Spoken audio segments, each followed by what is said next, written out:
Okay. Oh my, I'm speaking and sorry for that. I was saying today we are going to talk about staffing function. And staffing function is a very critical function. And it is one of the roles of management. Because as a manager, you need to identify that you get the right people who are going to assist you in your organization. So at the end of this unit or topic, we shall look at the importance of staffing. We shall also look at the human resource planning in an organization. We shall look at employee recruitment and employee selection. And lastly, we are going to look at training and development. And remember, it is important to train and develop your people so that at the end of the day, once you develop them, it means that you will be giving them the morale to understand each and every aspect of the organization. You will also be in a position to bring new ideas through training. And that is why some organizations that are doing good have been able to embrace training and development. And that is why sometimes they can end up sponsoring employees so that they can go and develop themselves. So let us now understand the definition of staffing. Staffing, according to Kuntus and Donnell, is a managerial function of manuring the organization structure through proper and effective selection, appraisal, and development of personnel to fill the role designed into the structure. As I was saying, remember when you go into different organizations, you will understand that each and every organization has different structures. And in those structures, we have people. And these people are the ones who are supposed to support. And that is why when you look at the three aspects within an organization, you'll find that we have structures here. So we have structures.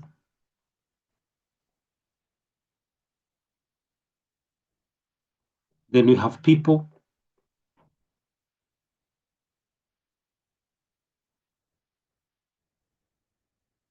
We have people. And we have processes. So processes.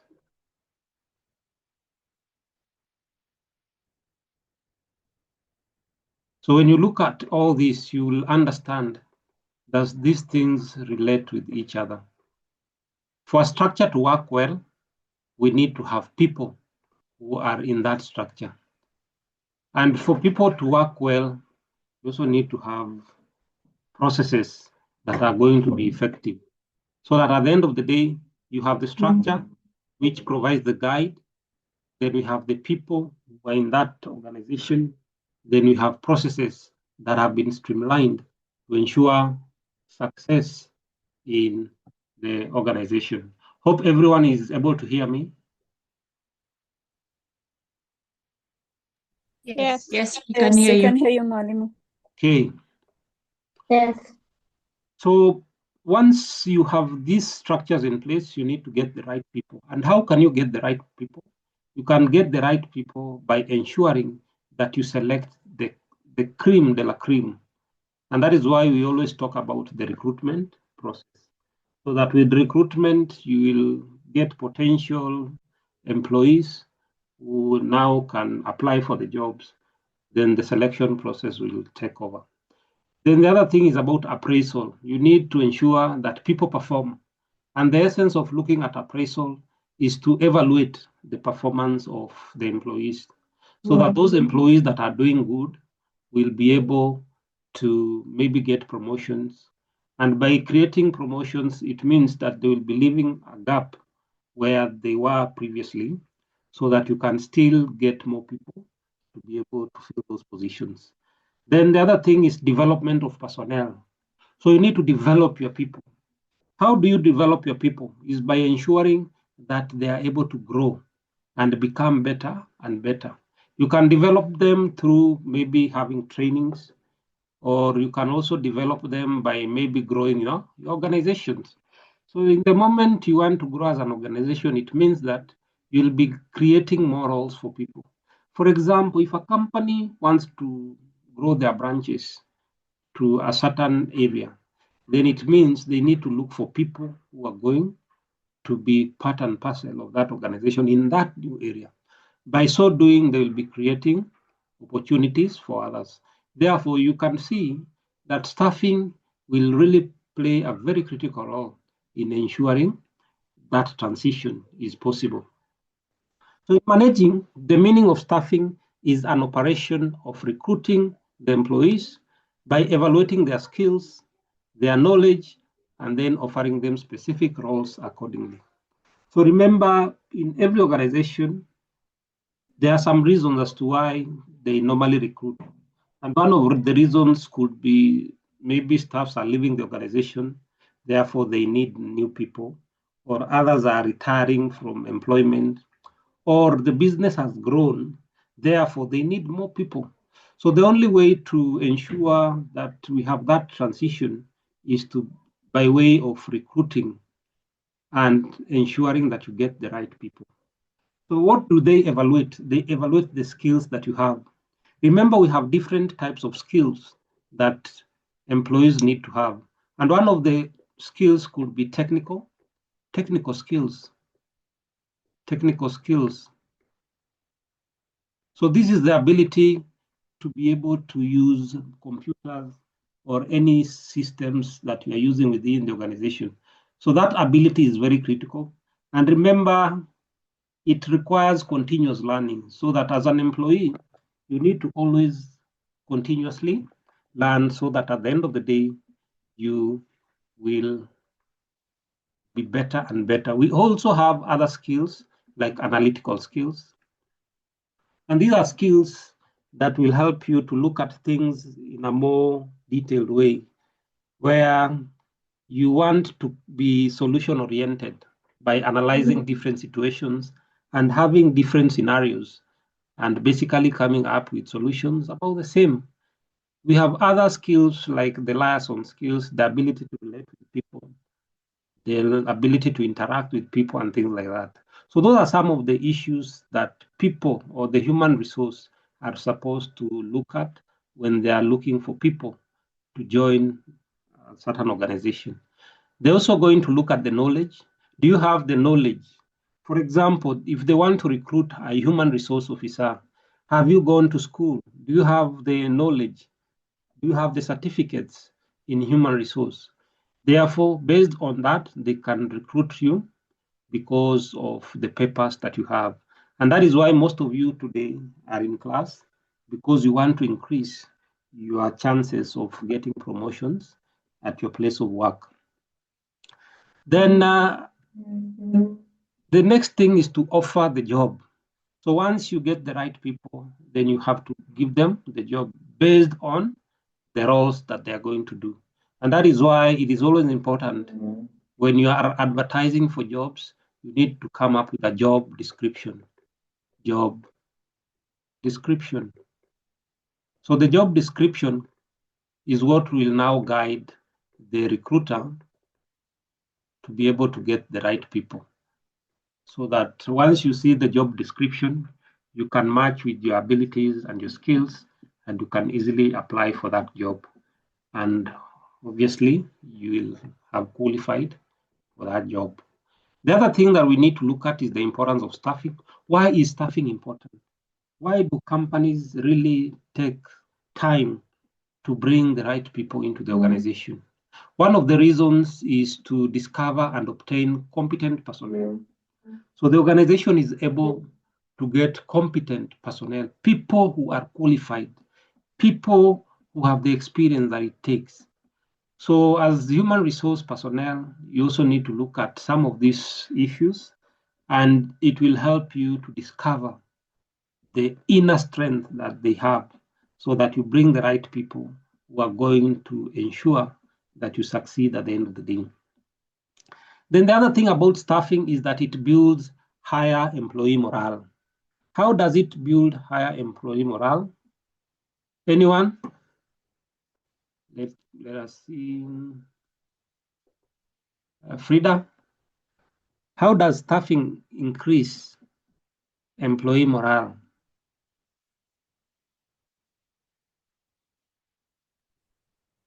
Frida.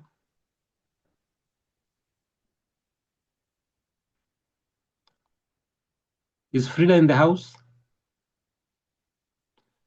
Then we have Ngoya, as we wait for Frida. Wamuyu Ngoya, how does staffing increase or build employee morale?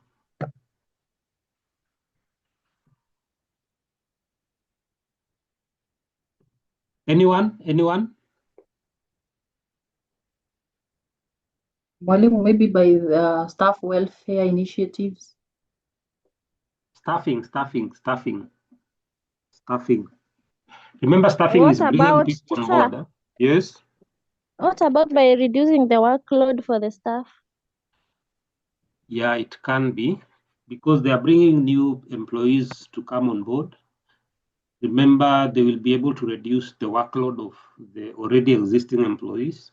This will increase their morale, because at least we will have some distribution when it comes to how people are working within the organization.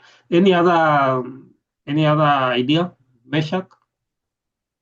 Can also attempt, Mwalimu. Yes.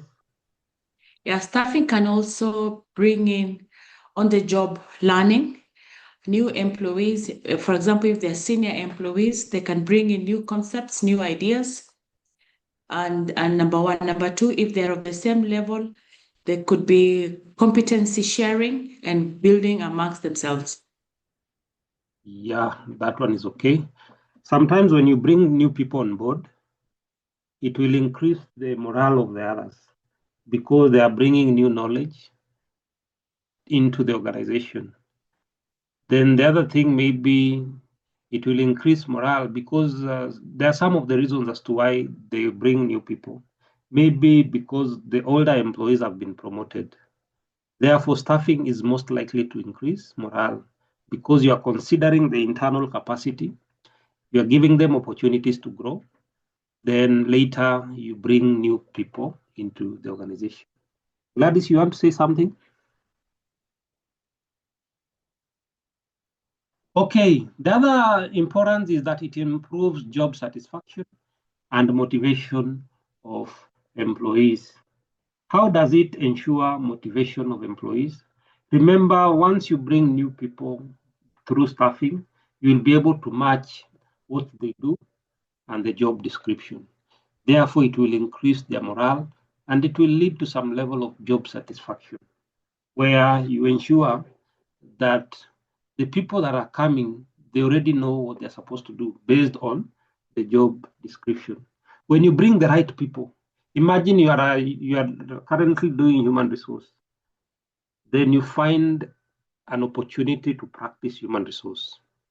There is that level of satisfaction that you have, because you'll be doing what you went to school to learn. Therefore, at the end of the day, it will motivate you, and at the same time, you'll feel satisfied. Then human capital development. Staffing will ensure that you look at the future. You look at the future of your human capital. And that is why we will look at what is called succession planning, where you need to plan for the future as a human resource practitioner. How do you plan? Remember, one day you will become old and you will be forced to retire. It means that the position that you used to hold in that organization will be filled by another person. Or in the event, maybe you die or something happens, you go to another organization and things like that. They need to develop the staffs that they have. And the only way to do that is to ensure that they implement staffing to the fullest. Then the other thing that we need to look at,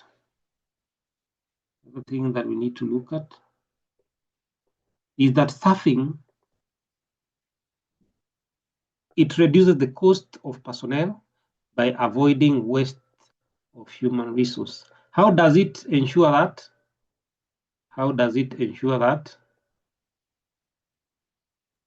By employing the right employees with the right skills.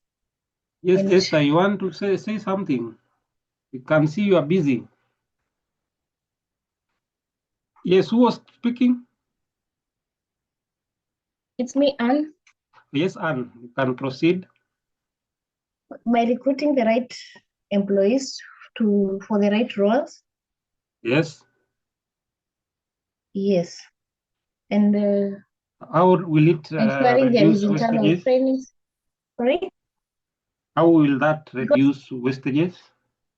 because you'll have the right person who knows what they are required to do. There is no much strains on training course. However, you require consistency in training, but if you have the right candidate with the right skills for the job roles, it will reduce the cost. Okay, that is good. That is good. Who else? Who else? Hassan, how will it reduce wastages?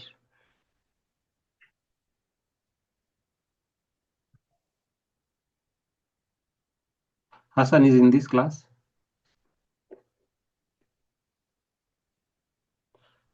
So when we talk about staffing, remember you are bringing new people into your organization, and this requires a lot of scrutiny because you are going to even do some background check of who you are bringing into your organization. So this process is normally very thorough. And one of the reasons as to why it is thorough is to be able to avoid bringing somebody into your organization, then later you realize that you brought the wrong person into that organization. So if that is the case, then it means before you even bring new people on board, you must ensure that you do everything that it takes from recruiting, selection, training, and development of those employees so that once they come into the organization, they already know what they're supposed to do. Therefore, in one way, you'll be able to reduce the wastages of human resource. Another thing is that it ensures that you are able to perform better by bringing competent personnel into your organization. How do you bring competent personnel into your organization? Sometimes they want to understand if that person is experienced.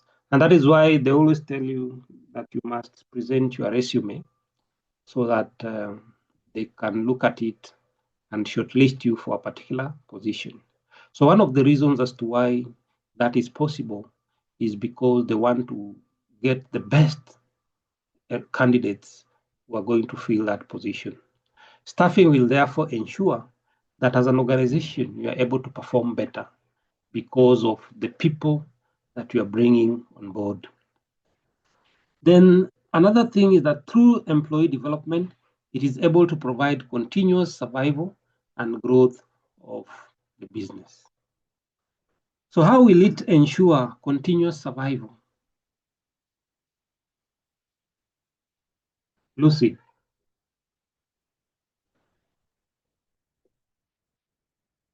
Lucy? Yes, teacher. I have just joined and Oh, okay, no problem. all right. George, Thank you. George, you can say something.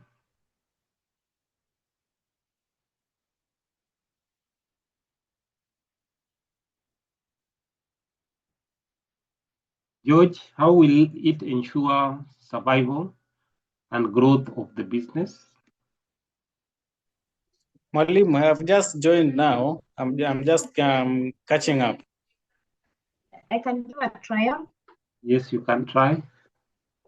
For example, in let's say hospitality industry, when you Yes. have, for example, a waiter or a waitress who Yes. delivers exemptional services to the clients, you'll find that you'll have repeat clients who visit the facility because of what they receive, the exemption services that they're getting from the employees, because the employee have the right skills, the right attitude, the right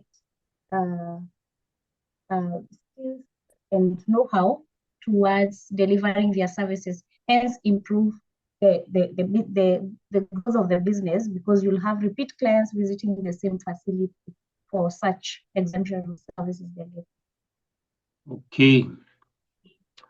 So when we talk about continuous survival, remember the work of the human resource is to ensure that they do recruitment and also maintain a pool of candidates for a particular position, a pool of candidates. So for example, they have advertised for a job in human resource and they wanted maybe 10 people. So you find that 50 people have applied for that job. So they need 10 people, but 50 people have applied for that job. So survival will come in the sense that, let's assume out of the 10 people that were employed, 6 months later, 2 of the 10 people decide to leave that organization because of the expectation was different from the reality. So once you come into the organization, you find there's a different scenario. As depending on what you had anticipated, you realize that things are different. So what will happen, therefore, they will look for the 40. Remember, they wanted 10 positions, 50 applied for the positions. They shortlisted, they chose 10 out of the 50. So they remained 40. So 2 have left out of the 10. So they still have another 40. So they can decide, because we had done the interviews and things like that, we had shortlisted the 50, they can decide to take maybe 2 out of the 40. So when you look at continuous survival, they will be able to have potential candidates for a particular position. Therefore, it means that the business will still be running and we will not have scenarios where you don't have the correct people, the right people to do that particular job. And that is why when you go to most organizations, they have a database of all the people that have been applying for jobs. And they normally keep that data maybe for 1, 2, or even 3 years, depending on how they feel they might need those people. Then the other issue about staffing is on the issue of growth of the business. In some scenarios, you will find that the company is growing. Maybe you started as a small, medium company, and now you are growing your business to become even a bigger company. So at the end of the day, you will want people to be able to fill those positions as you open the new branches. So this will lead to your growth as a business because you already have people who are going to fill those positions. Therefore, courtesy of planning, we can say that it leads to employee development, which in turn has a ripple effect on the survival and the growth of the business. Then any question before we proceed? Malim, I can also add, and you can guide me. Yes. Staffing also helps in budgeting. Yes. You're able to have your projections in terms of budgeting and in terms of determining your human resource cost against the performance of the institution. But you can guide me. I'm thinking that could also be a benefit or importance of planning. Yes, that one is okay. When we talk about budgeting, remember every financial year you need to at least set a budget for new employees that are coming up. So remember, this thing is not always, nobody or no human resource will want people to leave the organization. But because of market dynamics and the market is changing, you realize that people always want new opportunities for their business or new opportunities for their career. So sometimes it is always important to set aside a budget that will help you to ensure that you get the right people. So based on that, we can say planning assists in, you said what? In budgeting. Yeah, it also assists in ensuring that you get the right budget so that you understand how much is going to be spent in coming up with new employees into the business. Yes. Your name, please? My name is Edna. Edna. Or Edna. Okay. So let us look at human resource planning. Remember, planning plays a critical role in ensuring that you get the right people. And when we talk about human resource planning, what comes into our mind is the manpower that you have. So as an organization, you need to look at what you have in terms of manpower, the current manpower. And you also need to look at the desired manpower. For example, the ideal manpower that you need to have as an organization. But because of budget constraints and things like that, you find that you always have a shortage of employees. So human resource planning will help you to ensure that you understand how much do you have in terms of the current manpower and what is your desired manpower, maybe after 5 or even 10 years. Where do you want to see yourself in terms of the manpower? So human resource planning is the process by which management determines how an organization should move from the present manpower position to the desired manpower position. So it is the beauty of every organization to grow their business. So it means that they are projecting that in the next 5 years, we need to grow our manpower from maybe 100 employees to, let's say, 200 employees. So you need to start planning in advance on how you are going to ensure that happens. So human resource planning is a strategy for procurement, development, allocation, and utilization of an organization's human resource. So in order to succeed in human resource planning, you must set aside the procurement function. This will ensure that you set a budget for the people that you want them to come on board. So you need to have a plan. And remember, planning is a critical component in procurement.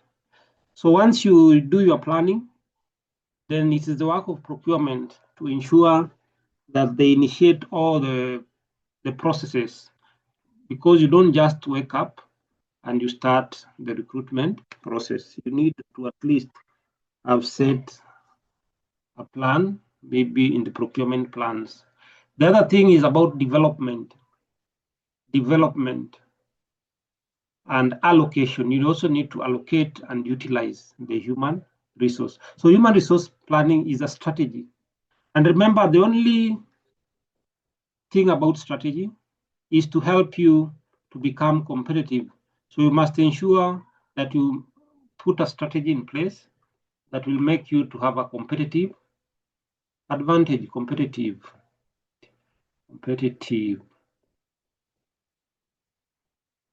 advantage.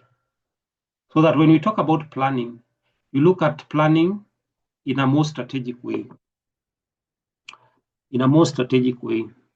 so that you will have the right people who will help you to improve your performance. And once you improve your performance, then that will be a strategy that will help you in other firms. And that's why I always like using the story of Safaricom. Sometimes when you look at the Safaricom company, you realize that their employees are more motivated because they already have the right people, and the human resource have been able to always plan for their human capital, their human resource. And this goes a long way to ensure that once you have the right people, they will increase or boost your morale, and you'll always have a reason to always want to go to work every morning.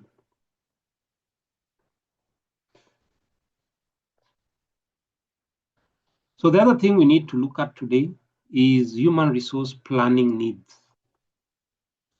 So you must ensure that you know what you need in terms of human resource. So that when we talk about human resource, we are looking at the demand and the supply of human capital. So that you need to create a balance between the people that you need and the people that are there in the market.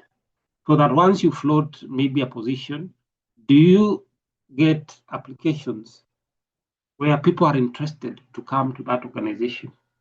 So human resource planning is needed for foreseeing the human resource requirement of an organization and the supply of human resource. So just a minute.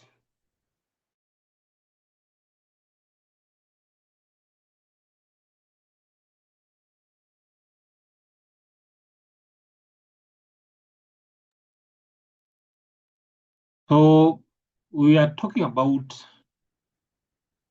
the process of foreseeing. Remember, we are saying that planning normally is futuristic in nature. What do you need in the future? So once you know that, then you can easily say that you need to ensure that you look at the requirements in future and how then are you going to get the right people who are going to fill that position. So its needs can be assessed from the following points. So when you are looking for needs within the organization, you can look at the following. For example, you are looking at the replacement of persons. These could be persons who are leaving the organization. For example, it could be as a result of retirement. So you are leaving because your time is up in that organization. Maybe you've been there for the last 45 years. So you need to leave that organization. Let's assume you are employed at 20 years, and the retirement is 65 years. So that means you have been in that organization for more than 45 years. So you need to retire and leave others to join that organization. Or another scenario is where you might have retired, but they still need your services because you are an expert in your area. So that means that the organization can decide that they will bring you on board so that you act as a consultant, so that in the event they want to get advice from you, and because of your old age and the experience, then they can maintain you there. So once you become too old, they no longer need you. They might decide to bring other people on board. Then in the event that something happens that you didn't expect, or maybe you die because of sickness and things like that, or accidents, the organization will also be forced to replace the person. Therefore, one of the reasons that we have new positions within the organization could be as a result of replacement of persons. The second one is the labor turnover. This is where you find that different people are leaving the organization, maybe because of the poor working conditions or because of growth in the organization or other organizations, or because of market dynamics. Remember the case of Corona, the COVID-19 scenario where most companies were forced to close. And one of the reasons was because they could no longer sustain their employees.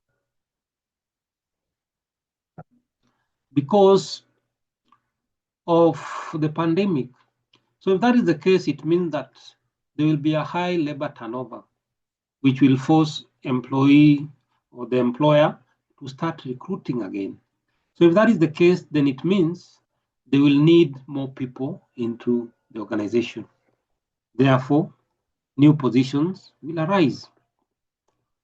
Then the other scenario is where we have expansion plans, where an organization decides to expand their business.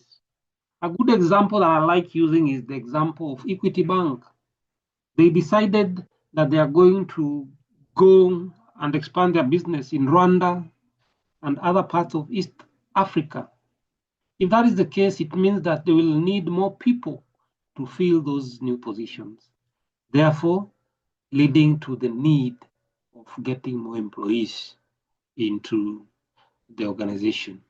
Therefore, you need to do some human resource planning on how you are going to get the new people, how you'll train them, how you'll place them to the various positions and things like that. Then the other thing is about technological changes. This is where we have new technology that is coming up, and the organization will want people who are trained in that technology. Maybe the organization is shifting from analog to digital. They will be forced to bring new people with new blood into the organization. And remember, we are in an era of technology where nowadays you have to ensure that you maneuver technology. But some people want to remain with the status quo. They don't want to advance their knowledge in technology. And in the next 10 years, or even 15 years from now, some positions will be removed in the structures because of technology. Remember, we have things like robotics, where we will be using robotics.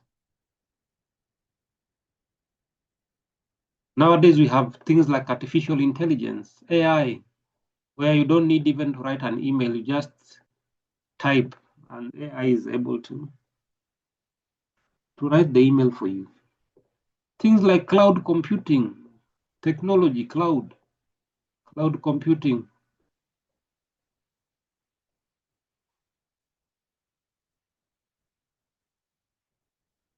So it means that nowadays, you don't need to work with a hard disk to store your data. You only store it in the cloud and many other things. If that is the case, then it means we will have new people coming into the organization, people who have the ability to use technology. Remember, nowadays we are moving towards a data-driven kind of operation where you must deal with data analytics. So you must train yourself on how to navigate analytics. So you must train yourself on how to navigate in terms of data and how you can be able to interpret some of these data so that you come up with results that will help you maybe to do your business as an organization. Then another thing is to do your analysis where you are doing assessing needs. So you can do an assessment to try to understand whether you have a shortage or a surplus. A shortage normally arises when somebody left the organization, but they were not replaced immediately. Therefore, it will mean that we have a shortage of those employees. Surplus normally happens where we have ghost workers who are coming, or they introduce a new department that never was there, or maybe where we have duplicates, where we have positions that are doing the same thing. So sometimes you might have surplus of persons doing the same job, but a different department. So you wonder what is really happening. So this could lead to the need.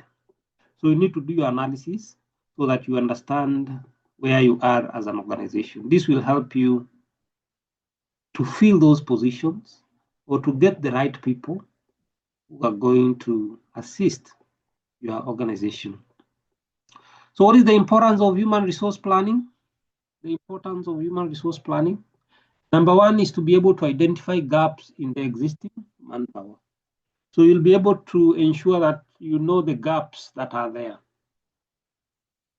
so that you can train the workforce and you can be able to fill those gaps based on the manpower that you have. You also be in a position to look at the future, and you'll also be able to understand whether you can fill those vacancies so that you can increase your human capital. Another importance is that manpower planning facilitates career succession planning.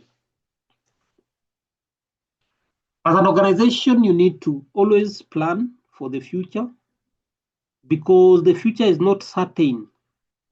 Something can happen. So career succession planning is a must in the organization.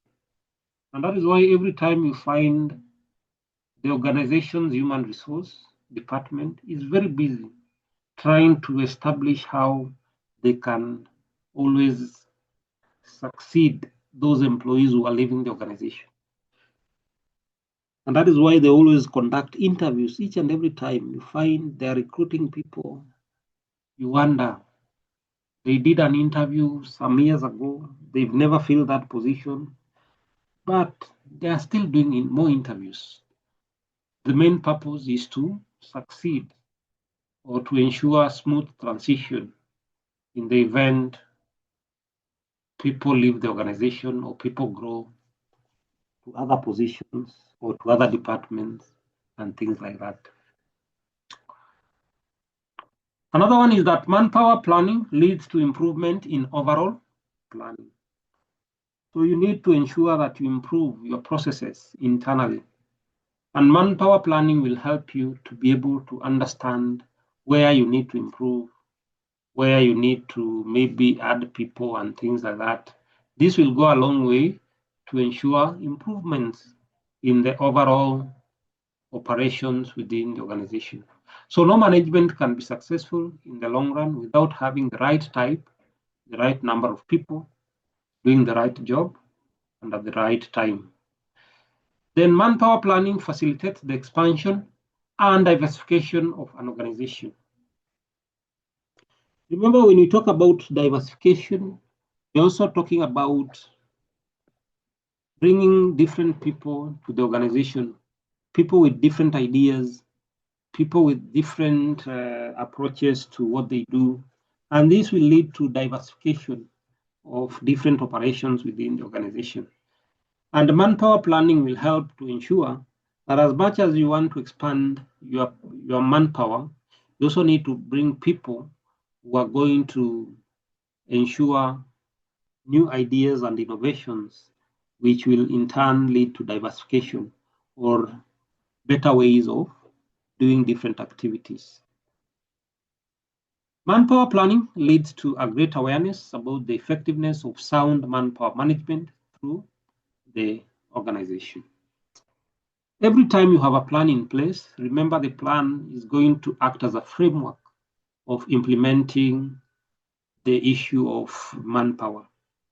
So once you have the plan in place, then it will create some level of awareness so that you know exactly what you need to do, who you need to bring on board, and how then you are going to implement different programs based on the human capital that you have. This will go a long way to ensure effectiveness in the human capital. Then it is also beneficial to the country, especially at the national level. Manpower planning facilitates educational reforms, geographical mobility, talent, and employment generation. So even at national level, you are able to ensure that it facilitates educational reforms. How will it facilitate educational reforms? Yes, Lucy.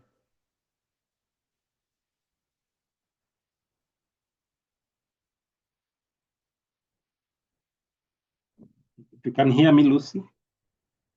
How will manpower planning facilitate educational growth at the national level?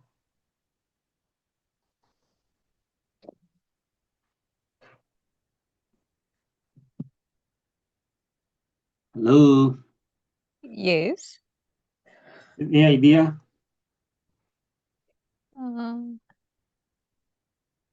Or you can No. pass to somebody else. Just choose random. Tapri. Is Tapri, Tapri in? Apri, if you are in, answer the question.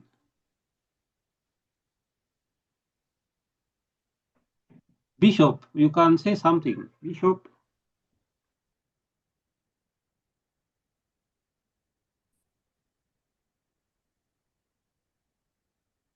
Mwalimu came in late, still catching up.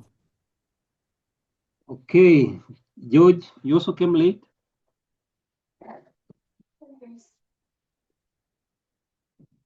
Yes. Yes, Mwalimu. How will manpower planning facilitate educational reforms?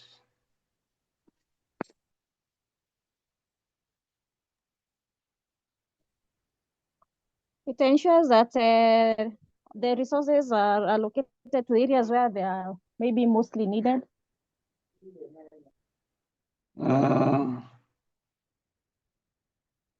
In what way?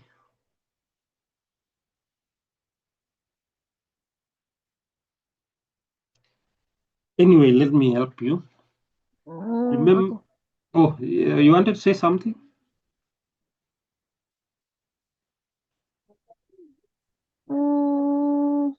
Just continue to talk. Susan, you want to say something?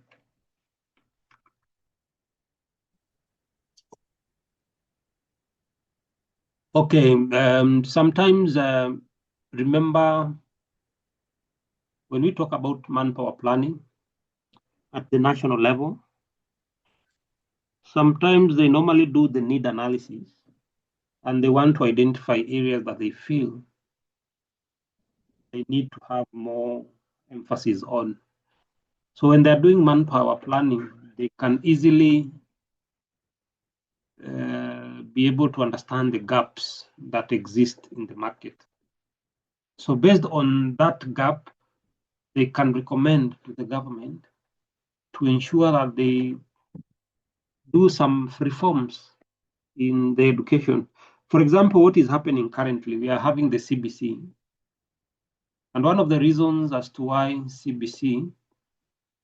we had the CBC is because they realized that the 844 system was not effective when it came to issues to do with how students were assessed in the organization. And that is why with the 844 system, their focus was students needed to get A's. Remember the A philosophy? And that is why there was a book written by Robert Kiyosaki. And Robert Kiyosaki said that the A student will always work for the C student. I don't know if it is true, but you can argue based on how you look at it. And that is why the government came up with a skill-based kind of curriculum, where nowadays we have the competent-based curriculum. So they're focusing on how students are going to improve in terms of skills, in terms of how they interact, so that they prepare them to the outside world.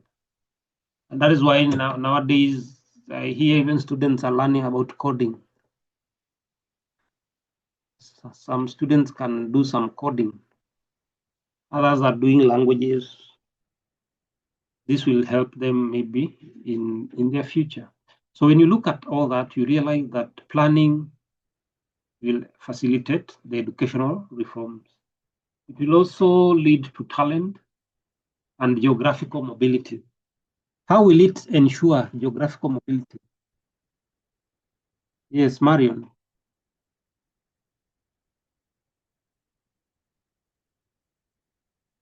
Marion? Yes. How will planning ensure, manpower planning, ensure geographical mobility?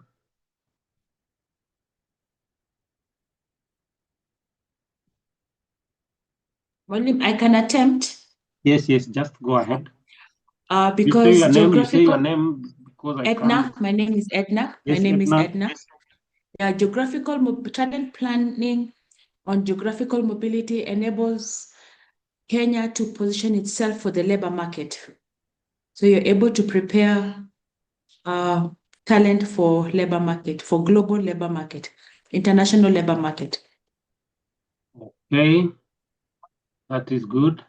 Another attempt.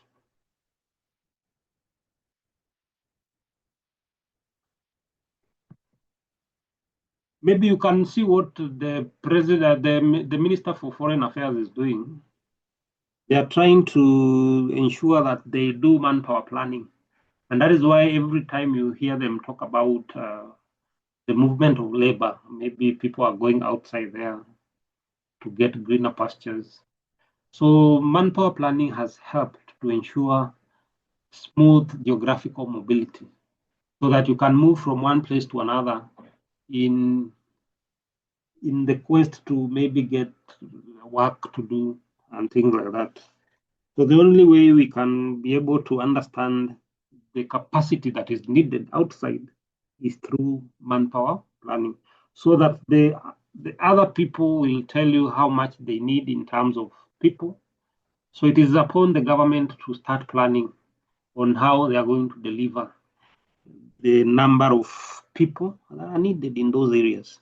So by so doing, it will lead to the geographical mobility of labor from one country to another or from one place to another. Any question before I proceed to employee recruitment?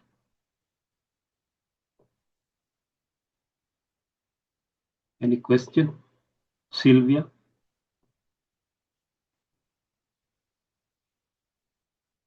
No question. Suzanne?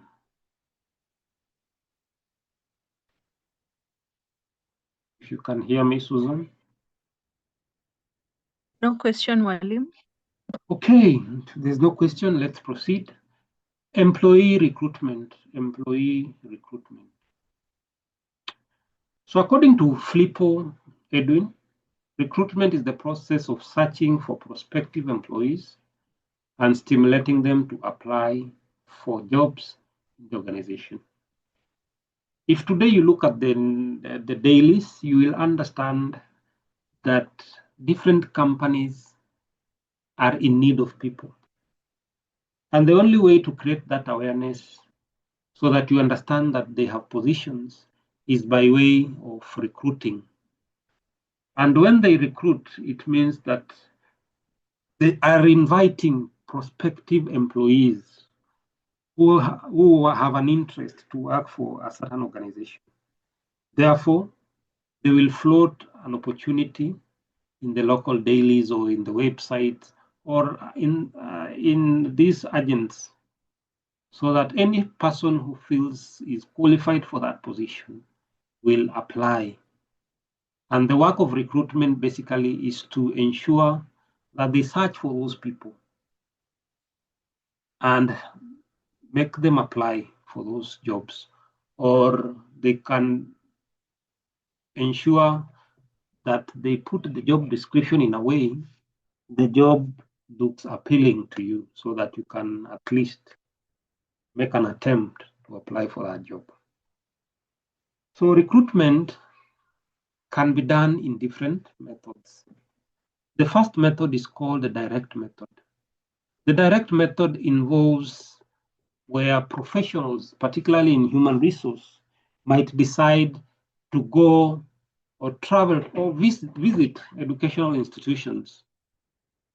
And once they visit them, they'll be able to poach people from those institutions so that they can come work for them. And this is a very common practice, particularly in some of these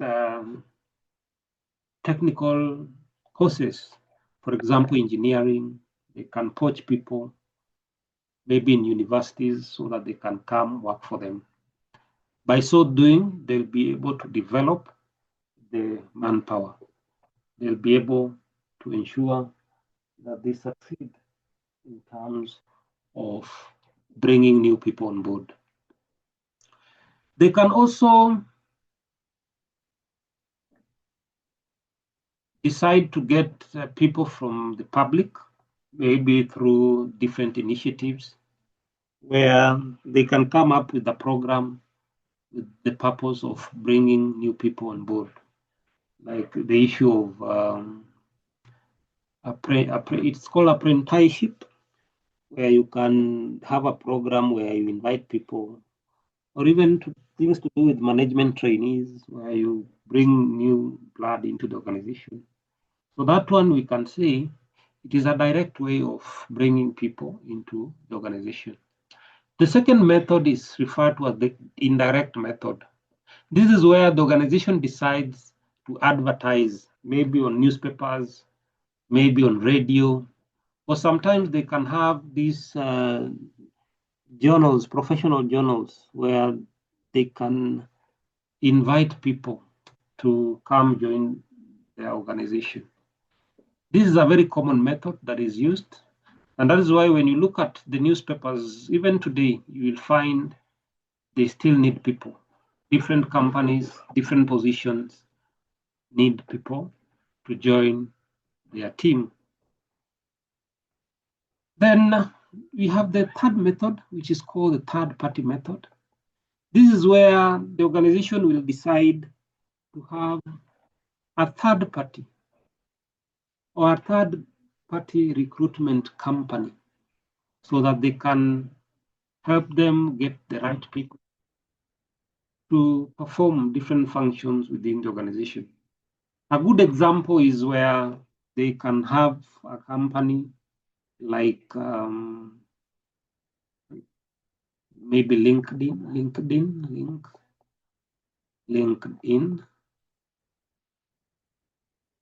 They can have companies like Brighter Monday, so that Brighter Monday will do the recruitment. Brighter. Sometimes you might find that I'm not writing well because I'm using my mouse. So Brighter Monday. It's a struggle, Monday. So it's a struggle. So you just understand. So the main focus is to get the third party, so that the third party will do the recruitment on behalf of that organization. Another example of a third party that you know, Bishop.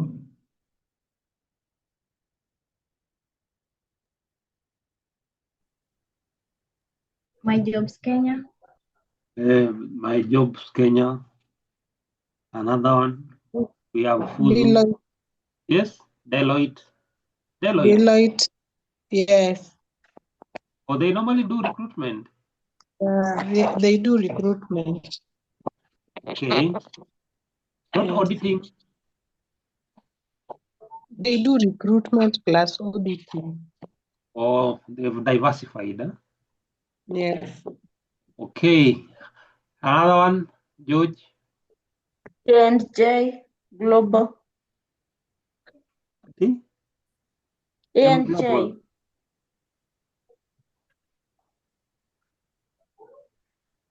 Okay. And many more. So their main focus is to do recruitment on behalf of the other organizations. So what are some of the sources of employee recruitment? Sources of employee recruitment. So they can be divided into two sources, where we have the internal source and the external source. So one of the internal sources that is very important is promotions. This is where people outgrow their current position and the company forces them to grow into other positions. So by so doing, then the organization will automatically get people to fill those positions that they are leaving. Then the other common practice is the practice of transfer. So you can be transferred into another location. Maybe your company is opening a new branch, and because of your experience, they might decide to transfer you to that branch, so that you are going to another branch. Maybe you are being promoted as a manager. Therefore, they need to fill this position that is there at the moment. Then another one is the present employees. You can also you can recruit the present employees that are there. Maybe because you want to build their capacity. So you can decide to recruit them internally so that you fill that position. This will go a long way to create more positions. Then we also have the external sources. And one of the external sources is the educational institution. Remember, the educational institutions normally act as a hub of new talent. So they act as a hub to new talent. Organizations can decide that they will go into those organizations so that they can poach people with talent so that they can come into the organization. Sometimes you might also have press advertisements, but this is very common when you're dealing with some of these big positions where maybe they need a CEO for a particular company. Most of the time, you'll find that they are advertising using either the print media or the mainstream media.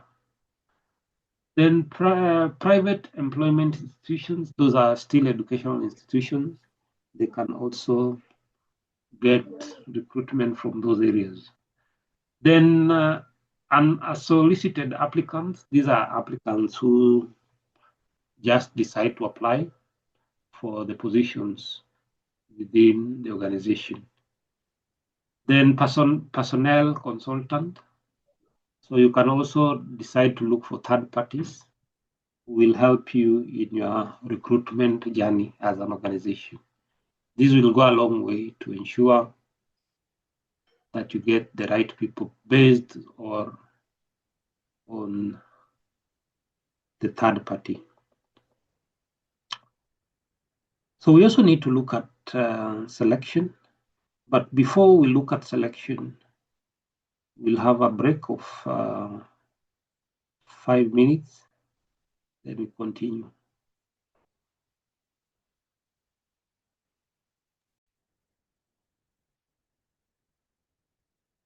So if there's no comment, let's move to selection. So remember, after recruitment, the next step normally is selection. And selection is where now the human resource officers normally select the best candidates out of the available list of all the applicants. And also they are able to reject unsuitable candidates. Selection is one of the critical exercise because you have to scrutinize each and every application so that at the end of the day, you can see the suitability of those candidates. But nowadays, because of technology, things have been made easy. We have the ATS system. And this ATS system is a system that is able to analyze the different candidates and give results at the end of the day. So ATS is normally the application tracking system. So this is an application tracking system. Application tracking system. So this system has the ability to sort the qualified staffs and to remove those who are not qualified. So nowadays you need to ensure that as you apply for jobs, your curriculum vitae must be in line with what the ATS system requires. Selection, therefore, is the process of choosing the most suitable persons for the current position or for the future position from within the organization or from outside the organization. So remember, once you do your selection, and maybe you get different candidates who really qualify for that particular position, but you only need a few. You can set aside the others so that in future, if you need the same people, you can always call them. Sometimes you might find that you had applied for a job, even after 2 years, they call you asking you whether you're still ready or you're still willing to work for them. How many have experienced that scenario before? Yes? Anyone? Maybe you got a job that you applied for the last 2 years. They're calling you now and they're telling you you need to come. I know some of you have been able to experience that. Therefore, what is the selection procedure? Remember, when you talk about selection procedure, this is a series of steps that you need to follow when you are selecting people to fill certain positions within the organization. So the first step is to receive and scrutinize the applications. So you need to receive all the applications, and once you receive them, you need to scrutinize those applications one by one, where you check the qualifications and things like that, or you check based on the parameters that you've set. And once they are able to fit what you've set as the recruitment officers or selection panel, then it goes to the next step, that is sending the blank application form. So you need to send the blank application forms. After preparing the list of candidates suitable for the job, blank application forms will be sent to the candidates in this application form. So once you get the best in those who have applied for that particular job, then you'll send them another application form that they need to fill. Different organizations have different forms, customized based on the information that you need to gather from those candidates. Then the next stage is preliminary interview. So you need to do a preliminary interview. And the essence of doing a preliminary interview is to be able to look at the applicants and whether they fit physically and mentally for the job. So you need to do your assessment so that you don't bring people who are mad into your organization. As an interviewer, you need to do your preliminary interview, maybe by way of checking their suitability, checking their appearance, their attitude towards the job, and many other aspects. You can do, or you can ask them some general questions, and you establish how they answer those questions. This will go a long way to help you understand the interviewee more. Then the other stage is administering tests. This is where you are given some tests to do. And normally these tests could either be achievement tests or aptitude tests, or even trade tests, interest tests, intelligence tests, so that they can look at your ability to answer those tests. Sometimes these tests are very bad because they might make you feel that you are not even qualified. I don't like these tests. Wangapi mnapenda hizi tests? Mimi sizipendi.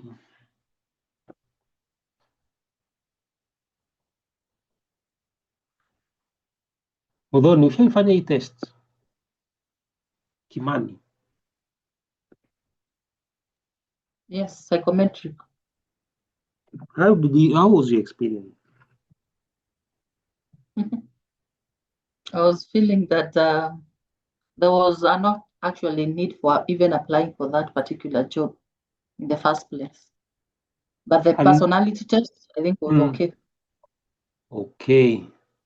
What about Lucy? Lucy, have you ever done this test before? And how was your experience?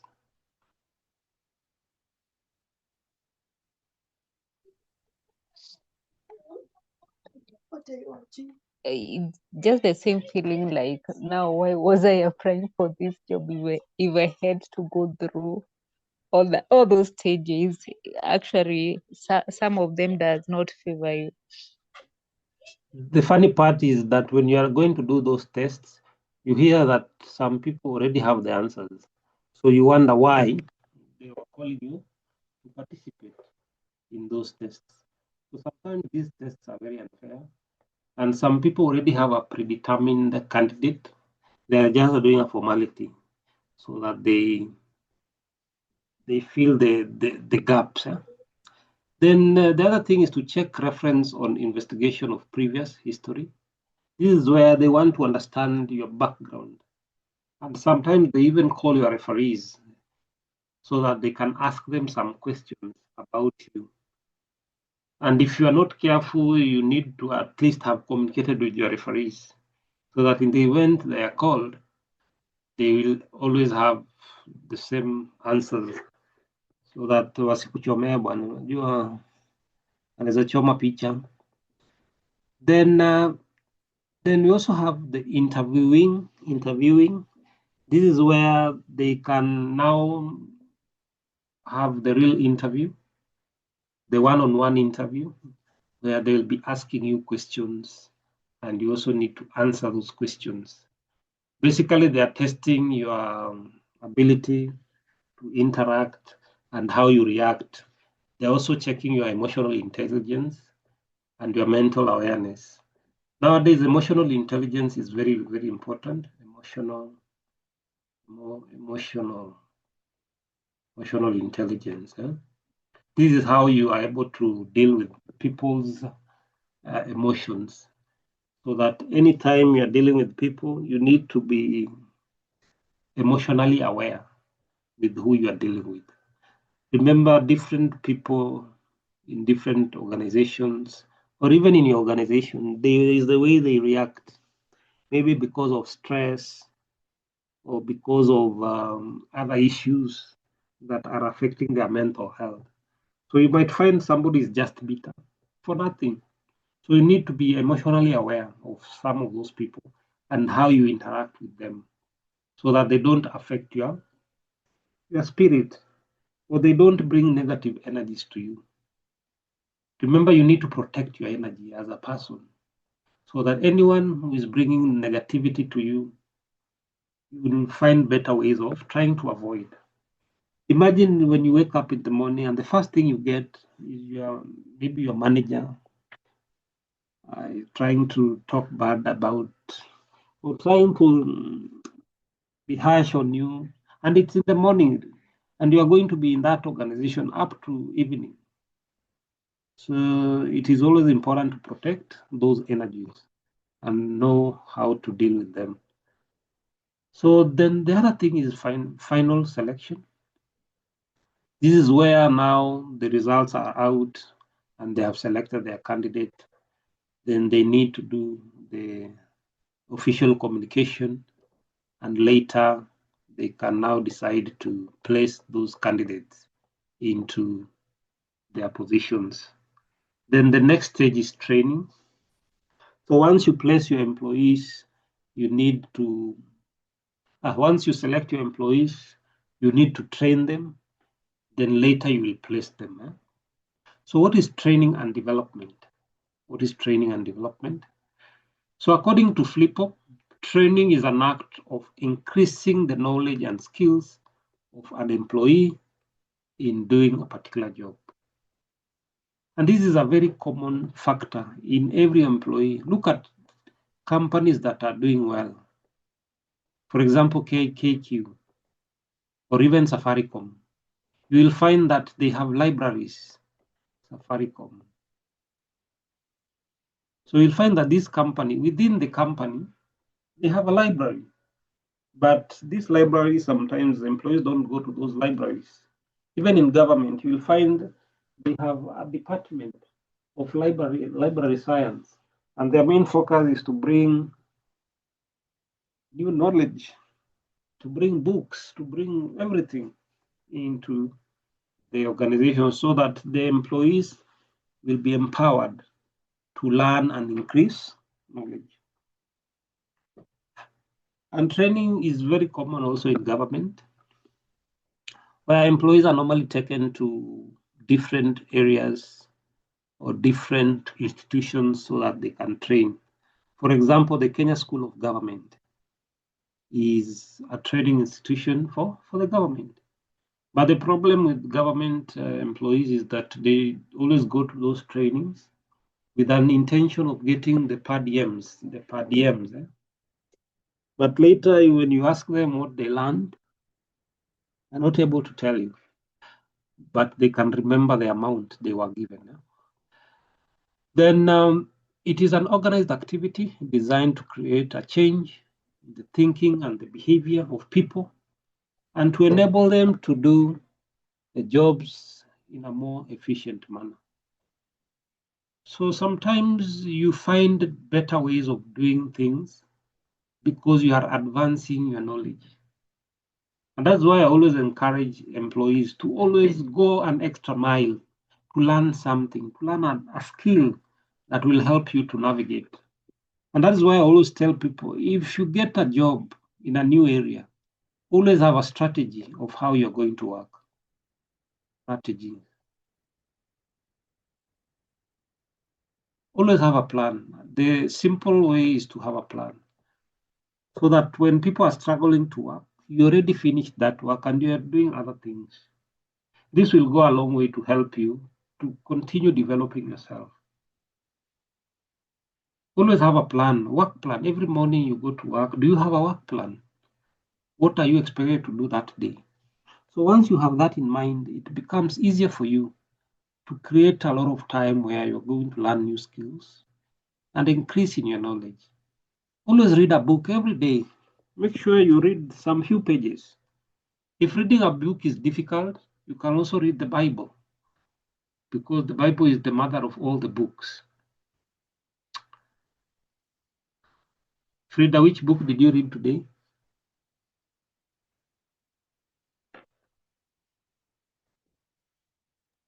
Frida? Yes? Can you hear me? Tabi, wewe ulisoma gani? Tabi. Yes? Amsomangi vitabu hata gazeti? Anyway.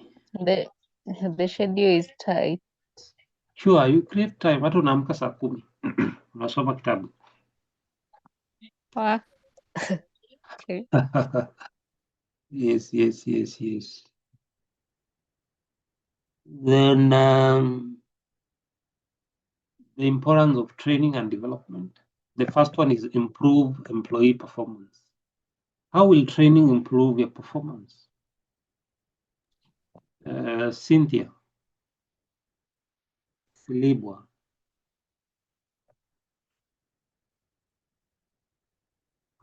Cynthia, if you are hearing me, how will training and development improve employee performance? Anyone? When they know the kind of job they're supposed to be doing. How? Their roles. The Susan Schwarezan, need to expand on that. Purity? Kaki? Once maybe the employee has already been taken through the training, maybe the person can adjust on where he or she is supposed to do. Yes. Hence, making work flow efficiently. Okay, remember the essence of training and development is to be able to continuously learn and gain knowledge and skills. So in the event you learn this knowledge, you will bring the knowledge on board, then it will help you to increase your performance from one level to another. And this will also lead to building confidence. Imagine when you know something and you're telling people what you know, and you're trying to show them that this is what we learned. It's going also to increase your confidence and you'll be able to increase your performance. Then we are talking about the second importance is that it improves employee satisfaction and morale. How will it improve satisfaction and morale? Esther Wairimu.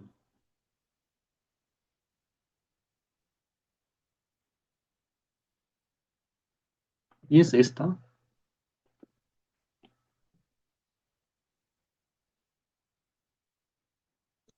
Yes, mwalimu. Yes, any idea how it is going to improve employee satisfaction and morale? Kindly help. Okay, Marion amesema umsaidie. Marion Ndung.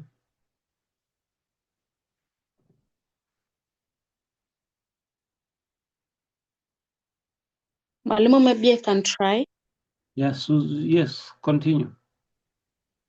I think it improves employee satisfaction whereby you are confident of the skills that you are bringing aboard, and the morale that you are actually aware of what you're doing, and you are able to achieve your performance. There's the end results that actually gives you the motivation to go ahead and perform better tasks. Okay, that is good. So improves employee satisfaction and morale.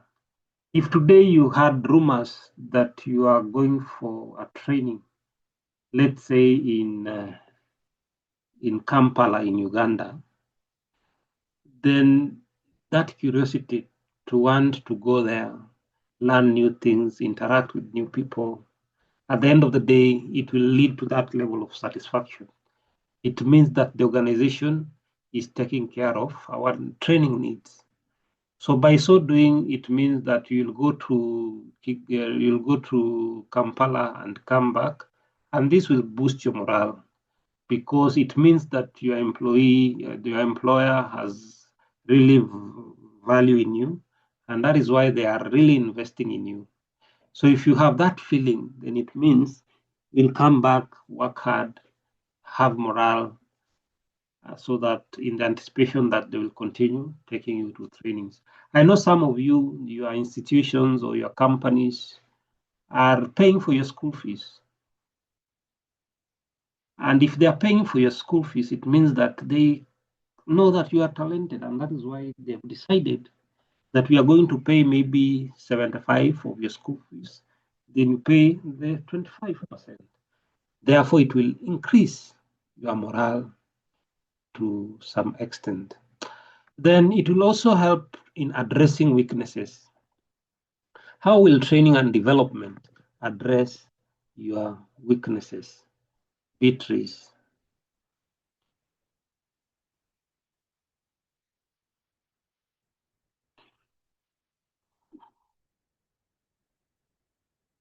Beatrice, if you can hear me. No answer is the wrong answer. You can just say what you feel. We are here to learn. No one has the monopoly of knowledge. Yeah? Yes, Beatrice.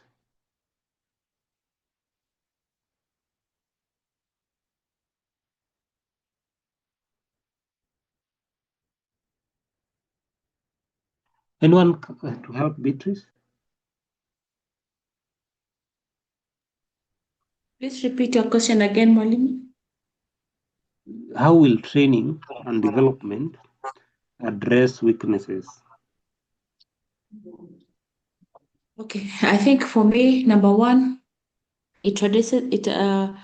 How will training address weakness? It will allow an employee to know through training. We can do a SWOT analysis to know the strengths, the weaknesses of every employee, and be able to develop a skill gap, skills that will enable both the employee and the organization. In other words, that we're able to look at the capacity and the future of the organization, number one. Number two, trainings also help in alignment of the strategic plan of the organization.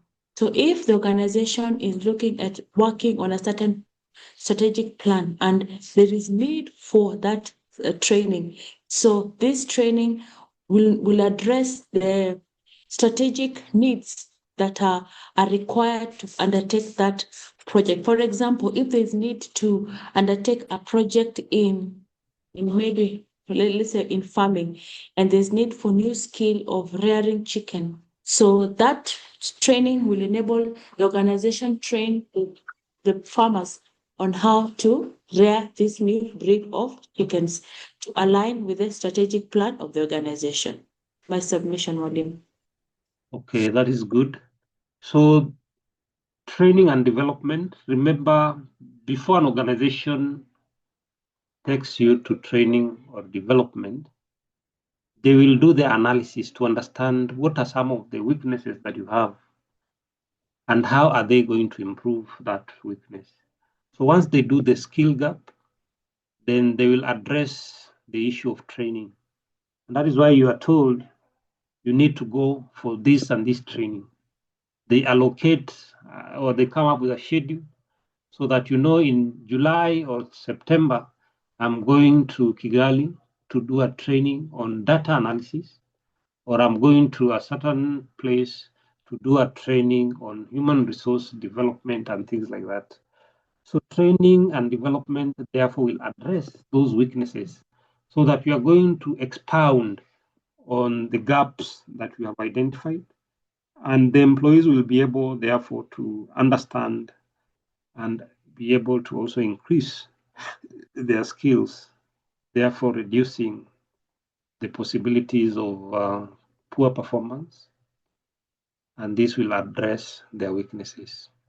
Then the other thing is that it increases increased productivity and adherence to quality standards.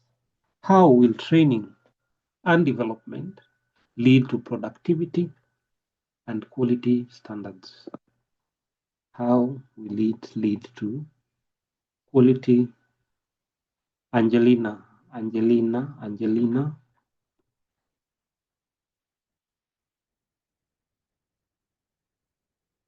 You can hear me, Angelina?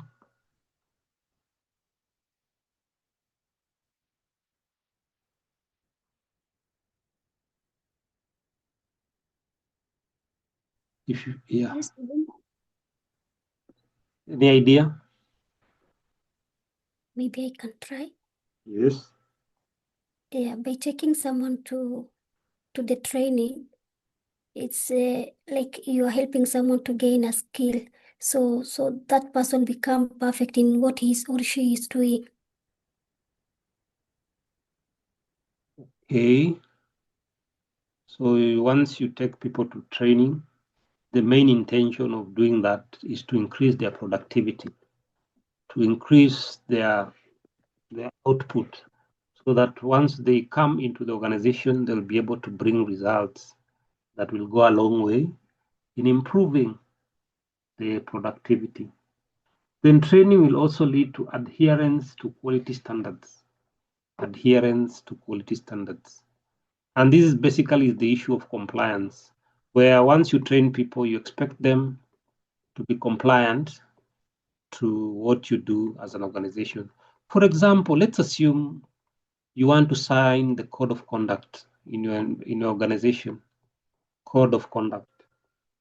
So you'll be required as employees to go for a training so that you understand the human resource code of conduct, so that when you come on board or when you come to that organization, you know that stealing is not part of our policies. You will know that sexual harassment is not part of this and this. Or you will know that maybe having fake papers will lead to disciplinary actions. Giving false information will lead to A, B, and C. So once they train you on the code of conduct, you already are well aware of what is expected of you in that organization.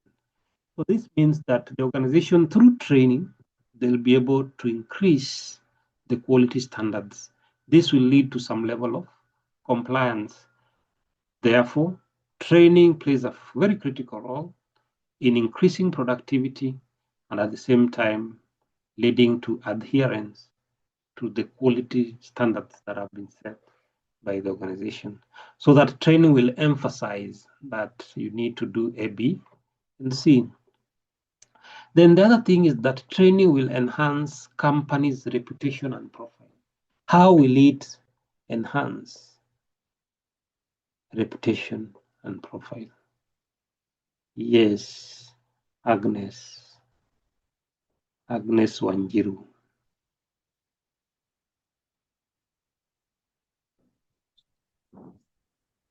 I would say once staff are trained, they are able to give good or better services to their clients, therefore building a good reputation to the clients. Like for example, in customer care, if staff are trained on how to deal with clients on phone or on face-to-face, now after the training, we are all sure that they will be able to provide good customer care services, thereby building a good reputation for the company. Okay, remember during training for new employees, they normally do orientation. And the purpose of orientation is to be able to take the people through the organization in a snippet so that you understand the operations of that organization from end to end. And once you understand and you are well aware of what the organization does and things like that, through training, therefore, it means that you spread that gospel to others. This will mean that you'll be able to continue building the reputation for that company and also building the profile or brand for that company. So training plays a very critical role in ensuring that you improve their skills, and this will go a long way to improve in terms of reputation. Better use of resources is another importance. How will the organization lead to better use of resources? Better use of resources. So we have Bishop.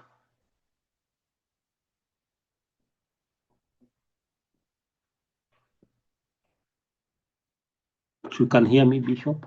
How will training and development lead to better use of resources?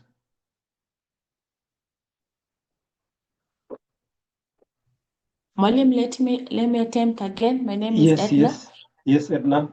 So, better use of resources through training. I work in the hospital, and every time we have a new machine, we always train, let's say, radiographers, sonographers on how to use these machines. And because the machines are very, very expensive, so training enables them to know how to use the machines. Number one, there's better outcomes in terms of patients' imaging.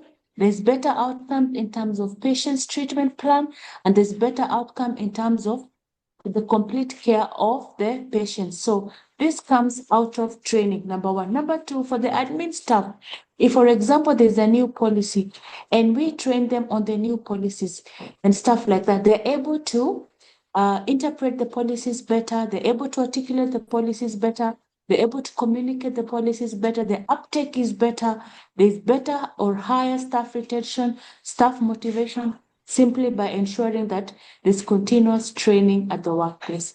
My submission, Molly.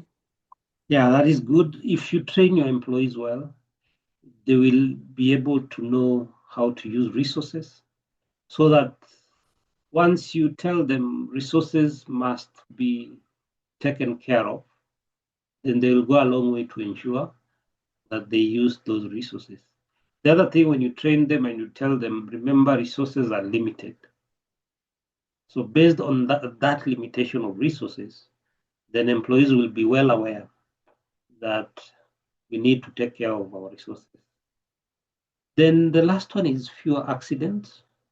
This is where you train people on using, let's say, machines. Let's say you are working in a warehouse and we have what is called a forklift or this material handling equipment, maybe a trolley. You can always train people on how to use the trolley to avoid cases of breakages or to avoid cases of loss. So when you have well-trained employees, then they'll go a long way to avoid unnecessary attempts maybe to use the machines.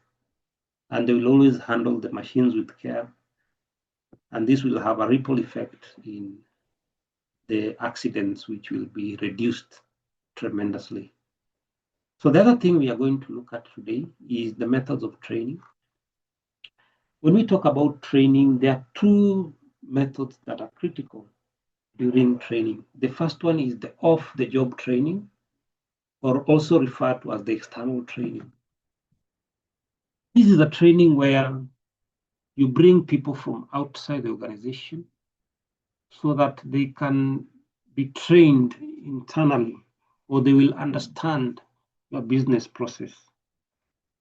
This is where, for example, you can get the services of a consultant, and they will go a long way to train people so that they will understand some basic processes, and they will bring those ideas into the organization. For example, once you do your professional course in human resource, that is the CHRP,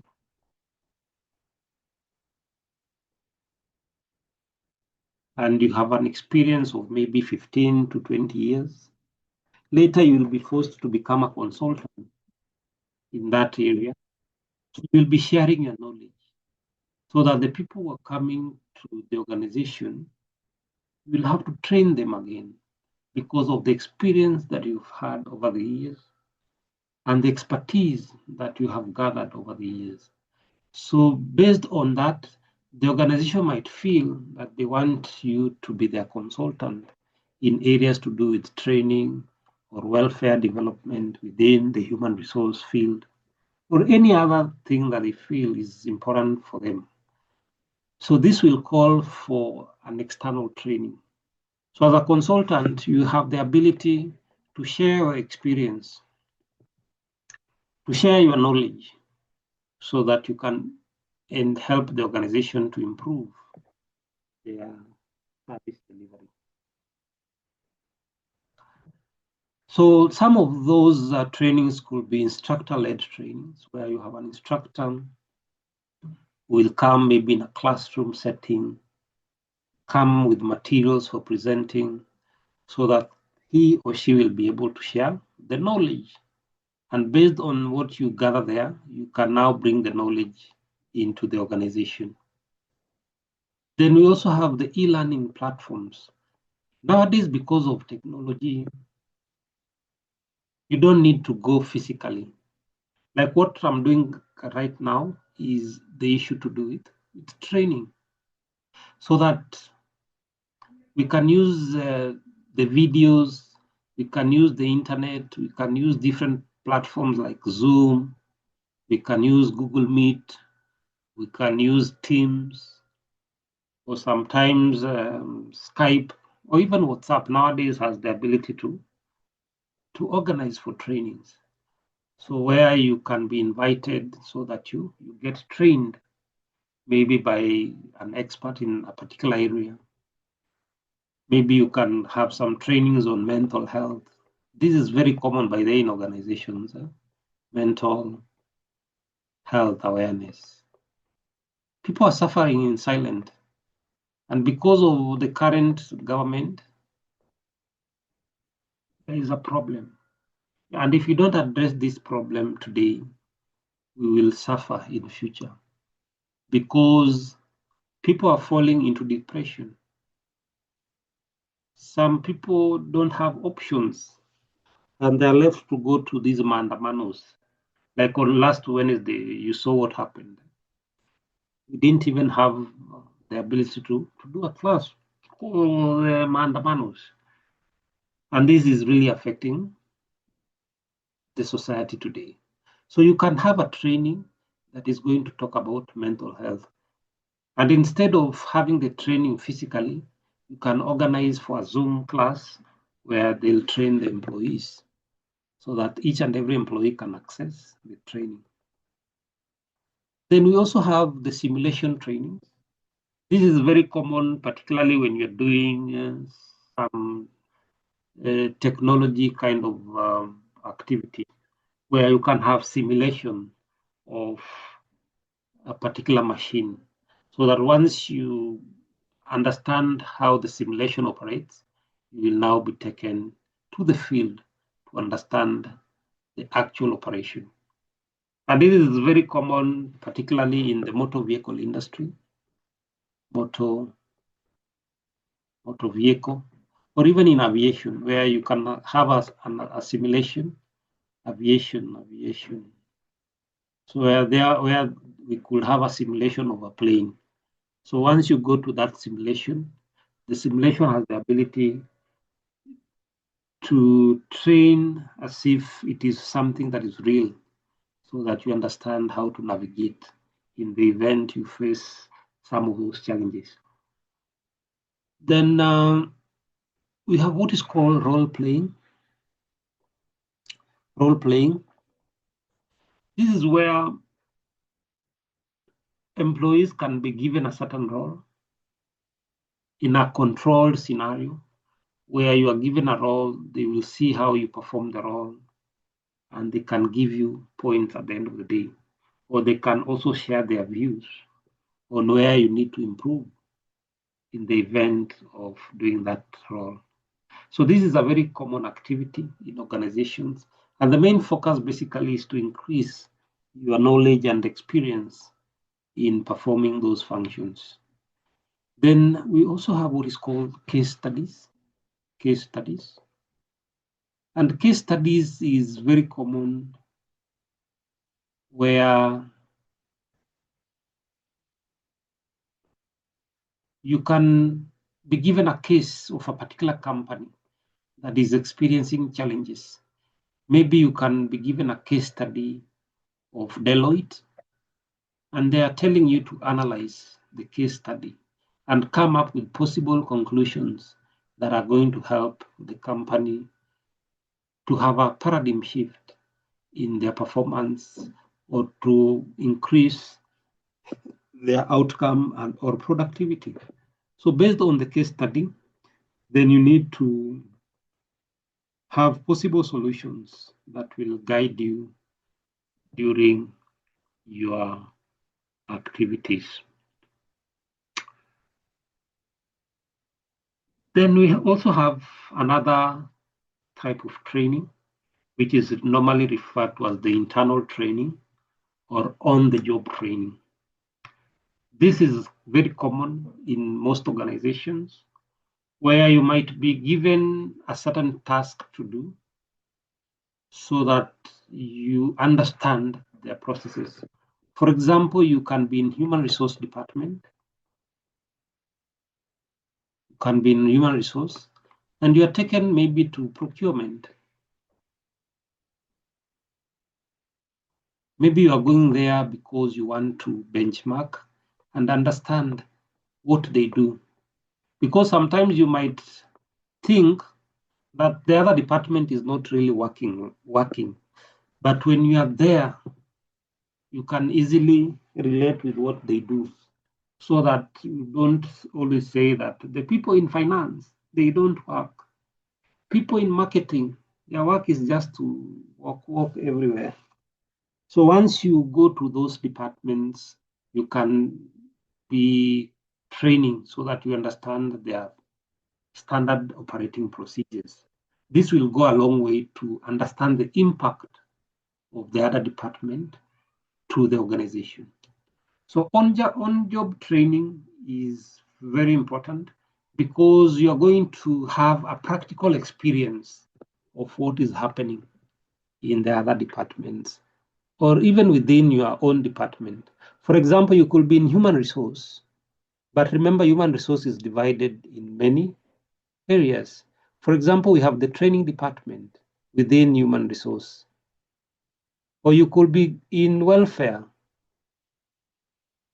or sometimes you can be in human resource capacity building. So you are in human resource where you want to build capacity. Or you can also be in talent acquisition, where your main role is to bring new talent on board. Or any other department. So you might shift from welfare and go to training so that you understand what people in training normally do. So that is an example of on-job training. The main focus basically is to understand or have a practical experience of dealing with different challenges in different departments within the same organization. So the success of this method depends upon the quality of the trainer and many other aspects. So what are some of the critical aspects within on-job training that will go a long way to increase the productivity of employees? The first one is coaching and mentoring. What is the difference between coaching and mentoring? Yes, Rosemary.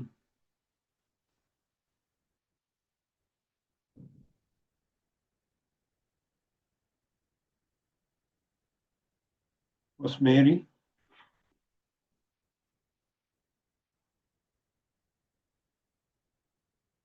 Can you hear me, Rosemary?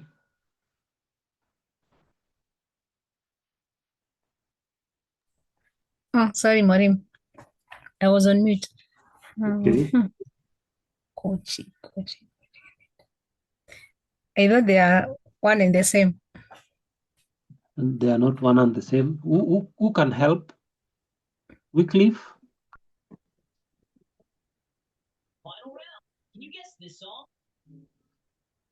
Malim, I can. Hi. Yes. Just continue. What was the question? Sorry, I was.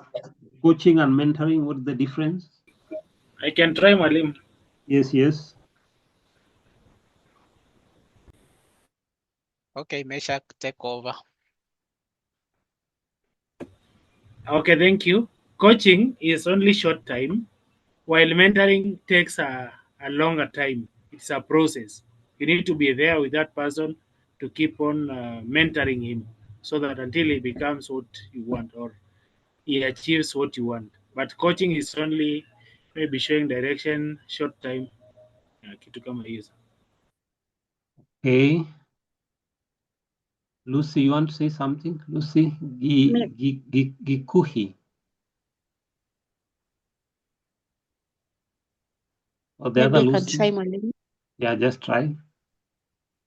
Also, I think sorry. Go ahead, Lucy. All right. I think coaching is where we have the set goals, like we have the timelines and maybe measurable outcomes, while mentoring is less formal and more flexible. It is based on the needs. Okay. There was another person speaking. That is good, Lucy. Yes.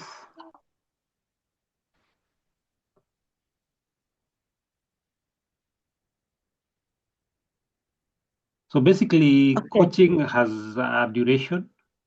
For example, you can say you'll be coached maybe for 3 months, and there's normally a possible outcome out of the coaching. But mentoring goes a long way, and it is more of detailed comparing to coaching, because in mentoring, you can be under somebody, not necessarily in your department. You could go even in a different department. This is someone that you look up to, and you really want to understand them in deep. So you can always look for a mentor. And the work of a mentor basically is to guide you without any form of a structured way of relating.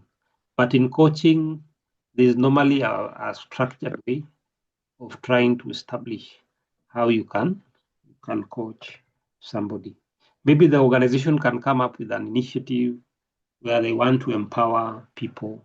So they can come up with a coaching kind of program so that once you finish the coaching, then that relationship ends there. But in mentoring, it goes beyond and above the normal relationship at work.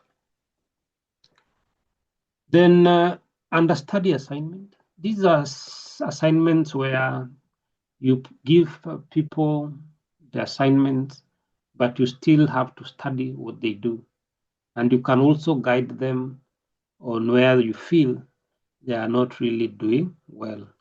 So this is another approach that you can also have as on-job training. This is where you might get people through the understudy assignment, where some people might be transferring or getting other opportunities, and you are given that assignment. And the main focus is to help you to increase your competencies as an employee of that organization. Then you also have job rotation. This is where you can be moved from one department to another so that you go to understand the different functions. Job rotation is very important because it also increases your skills as a person so that at the end of the day, you become a better person and a better employee in understanding the various processes. Then we also have what is called committee assignments. This is where you have a group of people who have been put together so that they come up with a committee. And once they have that committee, they are given assignments that they have to do. And this will go a long way to help them to be able to increase their team spirit. The main focus there is to increase your team spirit so that when you work together, remember, together everyone achieves more. Then the other thing is about orientation and induction. Orientation and induction. So what is the difference? There is no difference. So remember, when you come into the organization, they must induct you. Basically, this is where they share some important information that will guide you for the period that you will be in that organization. So that in the event you make a mistake, they will always refer to the orientation. Because during orientation, they tell you the procedures, they tell you the policies, they tell you what you need to do and what you need not to do. And this will go a long way to shape your behavior in that organization. So orientation is very, very important in the organization. So having talked about training, we shall look at development in our next class. But anyway, you can finish that part so that when we come next time, we shall continue. But remember, when you talk about development, development is more, it's a continuous process because you need to develop every day. Even today, as we speak, some people are still evolving in the organization. Sometimes you might feel that you are an expert in what you do. Expert. For example, in human resource, you are an expert. But when you go to another area, you feel that you don't know anything. And that is why they say in life, we are all geniuses and idiots in different aspects of life. So today you might go and hear what the engineers are saying. Then you realize that indeed you don't know anything about what you know. So sometimes it's always important to create room to learn new things every day so that continuous improvement and continuous learning will help you to understand what others know or what others feel. So development is very critical. Any question? Any question?